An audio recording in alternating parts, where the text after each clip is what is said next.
Hello बच्चों, हम class fifth की इंग्लिश की एक पोइम है जिसका नाम है द शैडो। इसके हमने कुछ सवाल जवाब कर लिए हैं। आज जो है हम इसका जो लैंग्वेज वर्क है उसमें से करेंगे। तो चले शुरू करते हैं। तो कह रहा है match the words in column in their opposites in column B.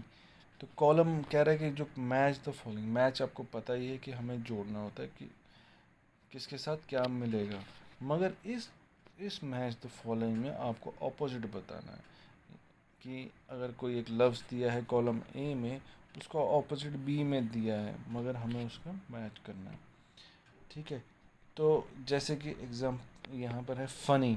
Funny का ऑपोजिट हमें देखना है क्या आएगा। फ़नी हो गया काफ़ी मजाकिया। ठीक है, तो वैसे ही तो मजाकिया का ऑपोजिट क्या हो गया, सीरियस। तो सीरियस देखना है, सीरियस ये है, तो इसका जवाब फिर सीरीज है। तो ऐसे ही मैंने आपके लिए किया हुआ है, आप देखिए।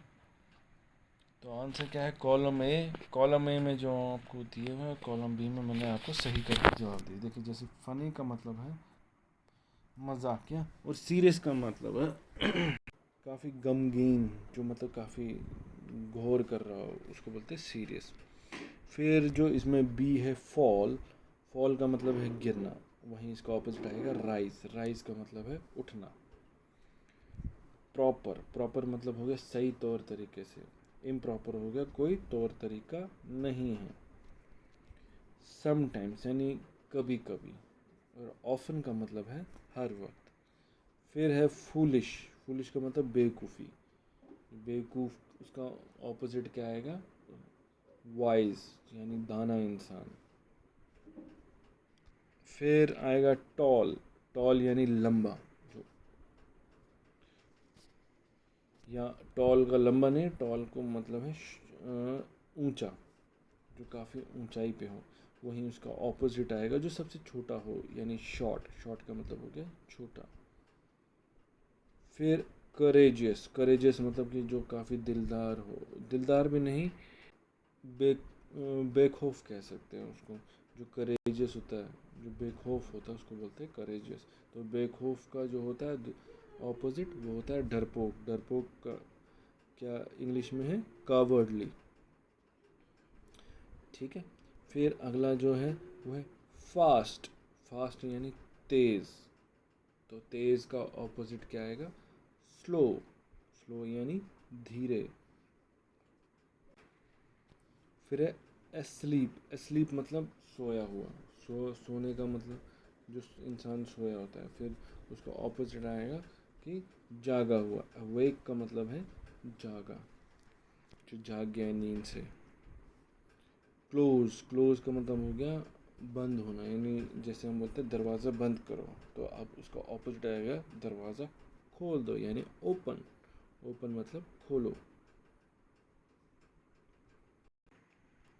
फिर आपके लिए कुछ और है इसमें लैंग्वेज वर्क में, वो है write down words rhyming with each of the following. कह रहे कि हमें राइमिंग वर्ड्स लिखने हैं। राइमिंग वर्ड्स मतलब वो हो गए जिसमें साउंड एक जैसी आए। मतलब हम कोई अगर लफ्ज़ बोले, वो हमें लगे कि एक जैसा ही हो। One has been done for you, एक आपके लिए किया हुआ है। देखते हैं क्या है वो, बॉल। बॉल लफ्ज़ दिया, उसका फिर जो राइमिंग वर्ड्स है कॉल, टॉल, फॉल। तो ये इसके राइमिंग मतलब एक जैसे सुनने में लगता है। अगर कोई बॉल, टॉल, कॉल, ये सब एक जैसे लगते हैं। तो अब जो अगला है वो क्या है, फाउंड। फाउंड का जो है rhyming word round, bound, sound. ये तीन इसके राइमिंग वर्ड है। आप और भी बना सकते हैं। फिर है शाइन, नाइन, लाइन, फाइन। ये तीनों का मतलब, इन चारों का मतलब अलग अलग है, मगर जब सुनने में आए तो एक जैसे ही लगते हैं। फिर है स्लो, ब्लो, ग्लो, फ्लो। ये चार हो गए। इन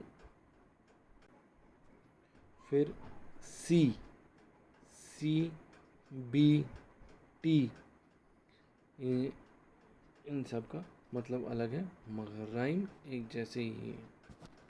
फिर जो है लास्ट में वे, दे, से, में, तो ये राइमिंग वर्ड्स है। आप कुछ और बना सकते हैं, आप हे बना सकते हैं, ऐसे ही ये राइमिंग वर्ड्स होते हैं जिनका राइमिंग वर्ड्स का मतलब हो गया कि जो एक जैसे, जिनमें साउंड आती हो, जब बोलेंगे तो एक जैसे ही लगेंगे। उम्मीद करता हूँ बच्चों आपको ये सवाल जवाब पसंद आए होंगे और आपको समझ आए होंगे। तो थैंक यू ये मेरा वीडियो देखने के लिए।